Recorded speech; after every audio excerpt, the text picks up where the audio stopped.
Okay, this is chapter 41 of Good Girl, Bad Blood. 41. The phone scraped against the old floorboards as it skittered past the wrappers and beer bottles, spinning as it came to rest near Charlie's feet. The gun was still in his right hand, pointed shakily at Stanley.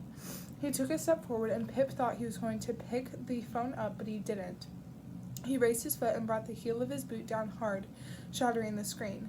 The light inside the phone blinked out and died as Pip flinched from the sudden sound, her eyes fixed on the gun. "Charlie, what are you doing?" she said, her voice shaking like his hand. "Come on, Pip," he said with a sniff, eyes following the line of the gun. "You've worked it out by now." "You're Layla Mead." "I'm Layla Mead," Charlie repeated back, a look on his face that was either a grimace or a jittery smile. Pip couldn't tell which. "I can't take all the credit, though. Flora did the voice when I needed her to." "Why?" Pip said, and her heart was so fast it was like one held note. Charlie's mouth twitched with his answer, gaze darting between her and Stanley, but the gun never moved to follow his eyes. "The surname is Flora's, too. You want to know what mine used to be? Noel. Charlie Noel." Pip heard the intake of Stanley's breath, saw the abject look in his eyes. "No," he said quietly, barely audible, but Charlie heard him. "Yes," he said, "little Emily Noel, the final victim of the monster of Rochester and his son. She was my sister, my twin sister. Do you remember me now?" he shouted at Stanley, jerking the gun. "Do you remember my face? I never remembered yours, and I hated myself for it." "I'm sorry, I'm so sorry," Stanley said. "Don't give me that," Charlie screamed, the tendons sticking out like tree roots on his reddening neck. "I was listening to you talking, giving her your sob story." He indicated his head at Pip. "You want to know what he did?" he asked her, but it wasn't a question. "I was 8 years old, out on the playground with my sister Emily. My mom was at the far end talking to the other parents. I was teaching Emily how to use the big swings when this boy comes up to us and asks if we want to play hide and seek. We say yes, of course, because he's slightly older and, isn't that just the best thing when you're a kid?" Charlie's hand danced as he spoke, the gun shifting around with it. "The boy tells me to count first, and that he and Emily will go hide. So I do. I go to the slide and cover my eyes and count to 60. No peeking, no cheating. And when I'm done, I can't find them anywhere. My mom can't find them anywhere. But they find Emily 3 weeks later, mutilated and burned." Charlie blinked so hard the tears fell from his eyes, straight to his collar, leaving his face untouched. "I covered my eyes and counted slowly to 60 while you abducted my sister." "I'm sorry," Stanley cried, his hands up, fingers splayed. "I'm so sorry. I think about her the most. Your sister, "Don't you dare," Charlie shouted, spit foaming at the edges of his mouth. "Get her out of your ugly head. You were the one who chose her, not your dad. It was you. You picked her. You helped abduct 6 kids knowing exactly what would happen to them. You even helped him do it. But the government just hands you a brand new, shiny life, wipes all of that away. You want to know what my life has been like?" His breath growled in his throat. 3 months after they found Emily's body, my dad hanged himself. I was the one who found him after school. My mother couldn't cope and turned to alcohol and drugs to numb everything out. I almost starved. Within a year, I was removed from her care and sent from foster family to foster family. Some were kind to me, some weren't. By 17, I was living on the streets. But I turned my life around, and there was only one thing that got me through all that. Neither of you deserve to live after what you did. Someone already got to your father, but they let you walk free. But I knew that one day I would find you, and I would be the one to kill you, child Brunswick." "Charlie, please, just put the gun down and we..." Pip said. "No," Charlie didn't look at her. "I've waited 19 years for this moment. I bought this gun 9 years ago knowing that one day I'd use it to kill you. I've been ready. I've been waiting. I followed every single tip and rumor about you on the internet. I've lived in 10 different towns in the last 7 years looking for you. And a new version of Layla Mead came with me to each one, finding the men who fit your age and description, getting close to them until one might confide in me who they really were. But you weren't in any of those other towns. You were here, and now I found you. I'm glad that Jamie failed. It's right that I do it. This is how it's meant to be." Pip watched Charlie's finger flexing and tensing on the trigger. "Wait," she shouted. "Just buy some time. Keep him talking." If the police were at Stanley's house now with Robbie and Connor and Jamie, maybe Robbie would send them here. "Please, Robbie, send them here." "What about Jamie?" she asked quietly. "Why get him involved?" Charlie licked his lips. The opportunity presented itself. I started talking to Jamie because he fit the Child Brunswick profile. Then I found out he'd lied about his age and I discounted him. But he was so eager. He'd fallen for Layla in a way none of the others had before, kept messaging saying he'd do anything for her, and it got me thinking. He sniffed. My whole life I accepted that I would be the one to kill Child Brunswick and most likely forfeit my life in return, end up with the life sentence he should have had. But Jamie made me think. If I just wanted Child Brunswick dead, what if I could get someone else to do it for me? And then I could go on and have a life afterward, me and Flora. She'd really pushed for that, for a chance for us to stay together. She's known I've had to do this since we met at 18. She's followed me around the country looking for him, helping me. I owed her to at least try. So I started to test Jamie, seeing what I could get him to do. Turns out it was a lot, he said. Jamie withdrew $1,200 in cash and left it in the graveyard at night for Layla. He beat up a stranger, though he'd never been in a fight in his life before, for Layla. I invented some story to make him break into my own house in the middle of the night and steal a watch, and he did, for Layla. It was escalating each time, and I think it would have worked. I think I could have got him to the point where he would have killed for Layla.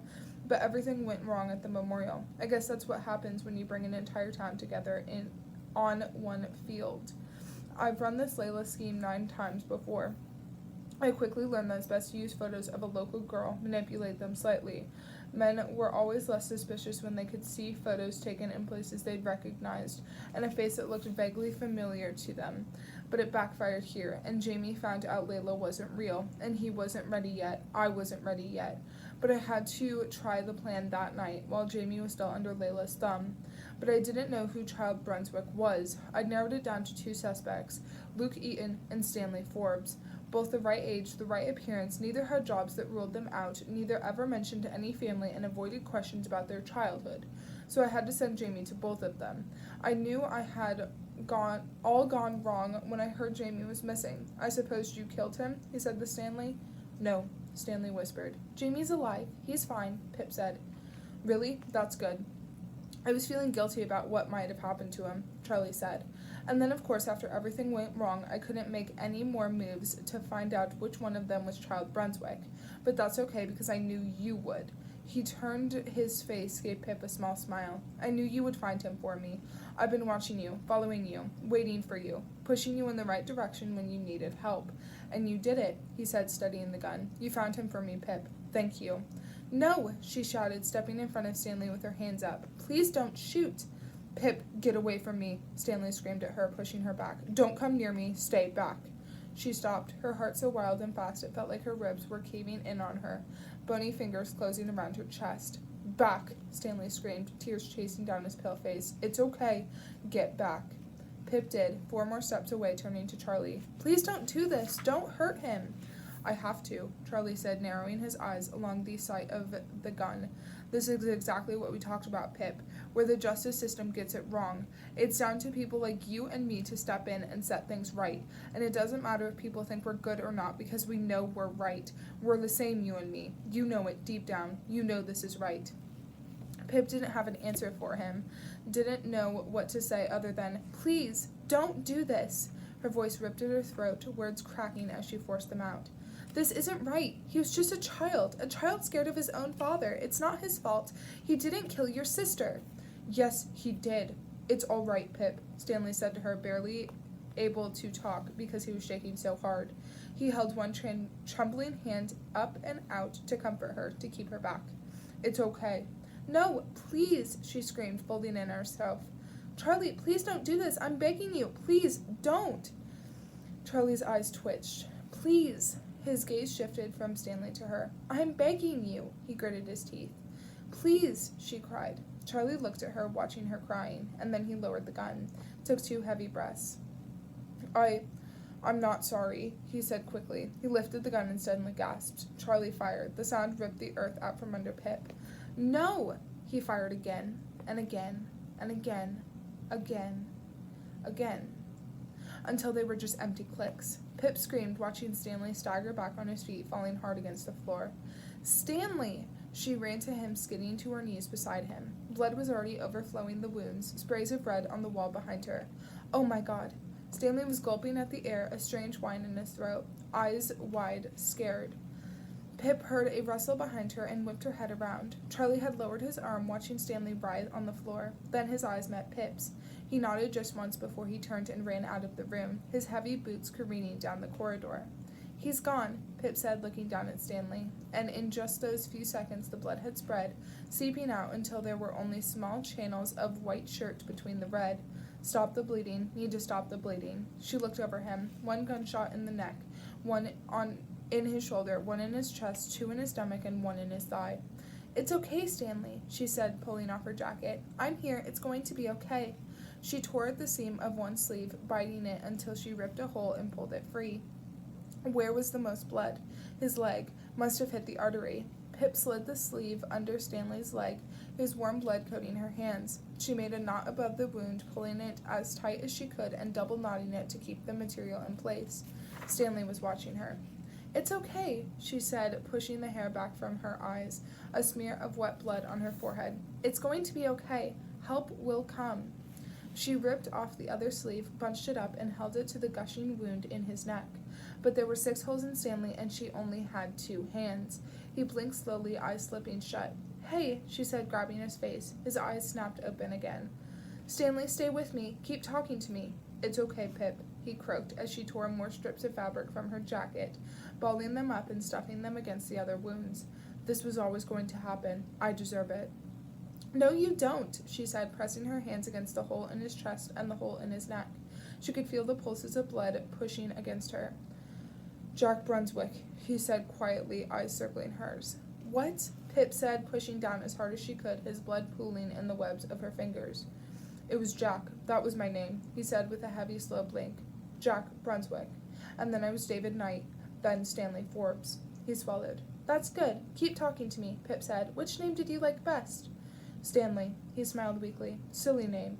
And he wasn't much. He wasn't always good, but he was the best of them. He was trying." There was a crackling sound from his throat. Pip felt it in her fingers. "I'm still his son, though, whatever my name is. Still the boy that did those things. Still rotten." "No, you aren't," Pip said. "You're better than him. You are better." "Pip." And as she looked at him, a shadow crossed over his face, a darkness from above, something smothering the light in the flashlight. Pip glanced up, and that was when she smelled it too. Smoke. Rolling black smoke creeping out across the ceiling. Now she could hear them too. The flames. "He set it on fire," she said to herself, her stomach falling away from her as she watched smoke pour in from the hallway across from where the kitchen must be. And she knew it would only be minutes until the whole house went up. "I need to get you out of here," she said. Stanley blinked silently up at her. "Come on!" Pip let go of him, pushing up to her feet. She slipped in the blood at Stanley's side, staggering over his legs. She bent down and picked up his feet, pulling them, dragging him. Holding his shoes up by her hips, gripping his ankles, Pip twisted around, facing forward, so she could see where they were going as she dragged Stanley behind her. She tried not to look back at the trail of red following him. Out in the hall, and the moon off to the right was filled with fire, an angry roaring vortex up every wall and across the floor, spilling through the open doorway into the narrow hallway. Flames were licking along the old peeling wallpaper, and above her head the exposed insulation in the ceiling was burning, dropping ash down on them. The smoke was getting lower and darker. Pip coughed, breathing it in, and the world started spinning around her. "It's going to be okay, Stanley," she called over her shoulder, ducking her head down out of the smoke. "I'll get you out." It was harder dragging him out here on the carpet, but she dug in her heels and she pulled as hard as she could. The fire was growing on the wall beside her, hot, too hot, and it felt like her skin was blistering and her eyes were burning. She turned her face away from it and pulled. "It's okay, Stanley," she had to scream over the flames now. Pip coughed with every breath, but she didn't let go of him. She held on and she pulled, and when she reached the threshold, she sucked the clean, cold outside air into her lungs, dragging Stanley out onto the grass, just as the carpet behind them started to catch. "We're out, Stanley," Pip said, dragging him farther through the unkempt grass, away from the burning house. She bent and laid his feet down gently, turning her eyes back to the fire. Smoke was billowing out of the holes where the upstairs windows once were, blocking out the stars. She coughed again and looked at Stanley. The wet blood glistened in the light from the flames, and he wasn't moving. His eyes were closed. "Stanley!" She crouched down beside him, grabbing his face again, but this time his eyes didn't open. "Stanley!" Pip lowered her ear to his nose, listening for his breath. It wasn't there. She placed her fingers on his neck just above the gaping hole. Nothing. No pulse. "No, Stanley, please, no!" Pip settled on her knees, placing the heel of one hand in the middle of his chest, right beside one of the holes. She covered her hand with the other, straightened up, and started to push down. Hard. "Don't, Stanley, please don't go," she said, keeping her arms straight, compressing his chest. She counted to 30 and then pinched his nose, placed her mouth over his, and breathed into him. Once, twice. Returned her hands to his chest and pressed down. She felt something give way beneath her palm, a crunching sound, one of his ribs cracking. "Don't go, Stanley." She watched his unmoving face as she pushed all of her body weight into him. "I can save you. I promise I can save you." Breathe. Breathe.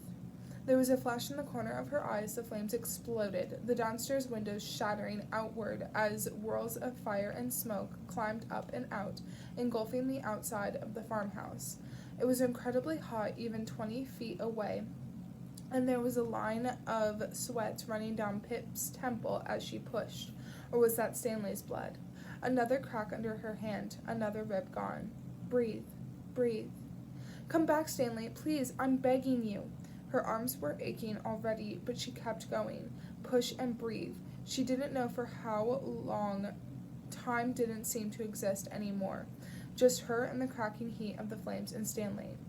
1, 2, 3, 4, 5, 6, 7, 8, 9, 10, 11, 12, 13, 14, 15, 16, 17, 18, 19, 20, 21, 22, 23, 24, 25, 26, 27, 28, 29, 30.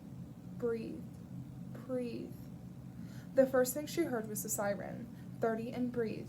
Breathe. And then the slamming of car doors, voices shouting that she couldn't understand because words didn't exist here. Only 1 to 30 and breathe. Someone's hand was on her shoulder, but she shrugged it off. It was Sayora. Daniel De Silva stood over them, the fire mirrored back in his horrified eyes, and as he watched there was a thunderous end of the world crash as the roof collapsed, caving into the flames.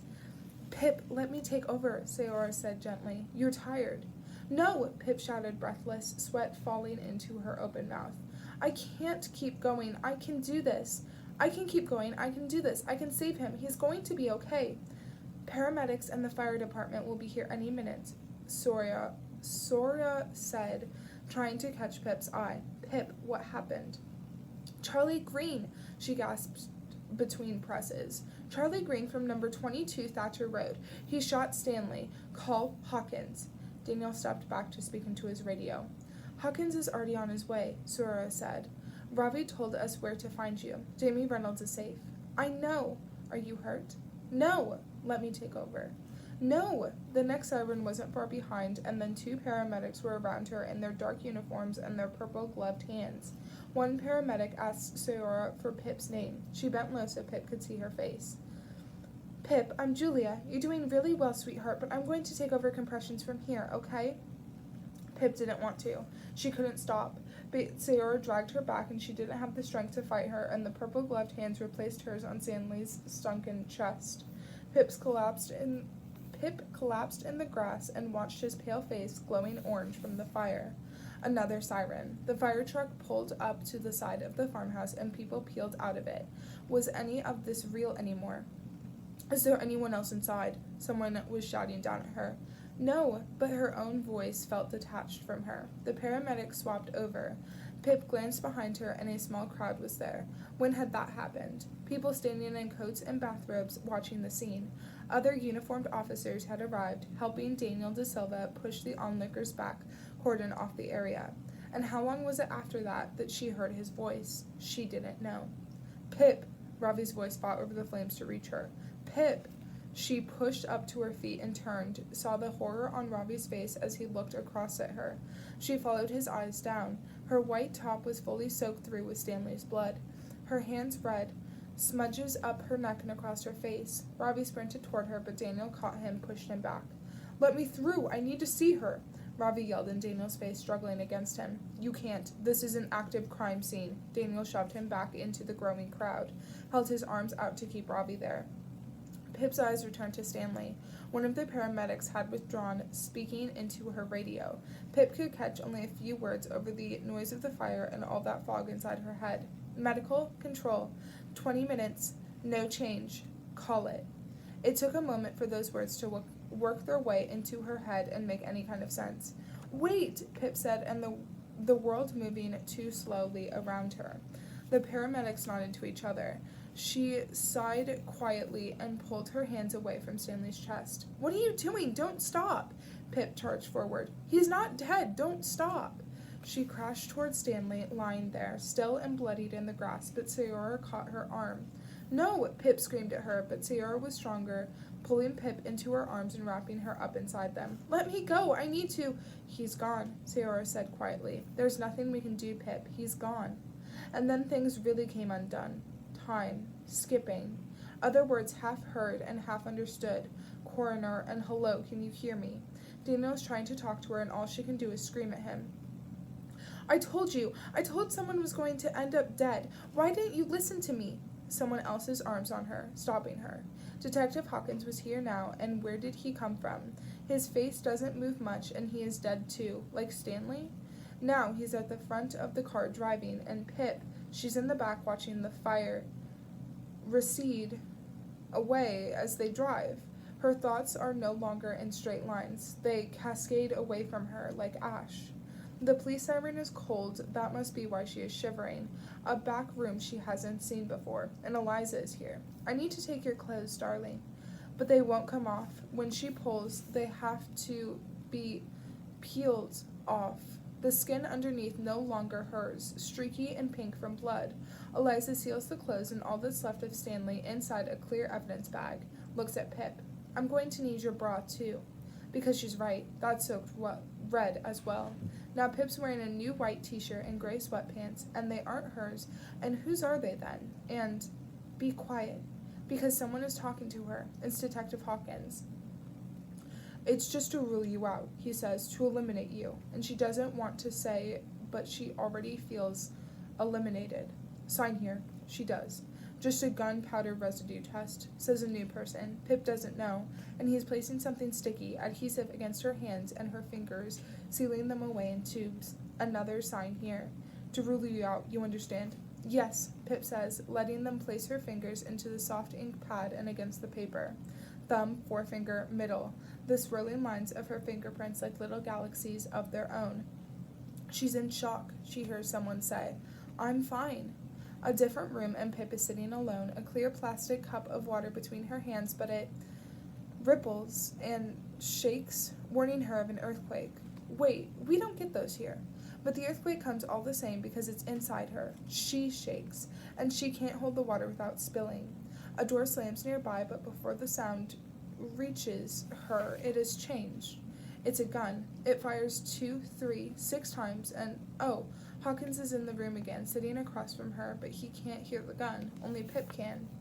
He asks questions. "What happened? Describe the gun. Do you know where Charlie Green went? He and his wife are gone. Their belongings looked packed in a hurry. He has written it all down, too." Pip has to read it, remember it all. Sign at the bottom. And after, Pip asks a question of her own. "Did you find her?" "Find who?" "The 8-year-old abducted from her yard." Hawkins nods. "Yesterday. She's fine. She was with her father. Domestic dispute." And, is all Pip can say to that. She's left alone again, listening to the gun no one else can hear, until there's a soft hand on her shoulder and she flinches. An even softer voice. "Your parents are here to take you home now." Pip's feet follow the voice, dragging the rest of her with them, into the waiting room, too bright, and it's her dad she sees first. She can't think what to say to him or Mom, but that doesn't matter, because all they want to do is hold her. Ravi is behind them. Pip goes to him and his arms pull her into his chest. Warm. Safe. It's always safe here, and Pip breathes out, listening to the sound of his heart. But, oh no, the gun is in there too, hiding beneath every beat, waiting for her. It follows Pip as they leave, sits beside her in the dark car. It tucks itself into bed with her. Pip shakes and she blocks her ears and she tells the gun to go away. But it won't go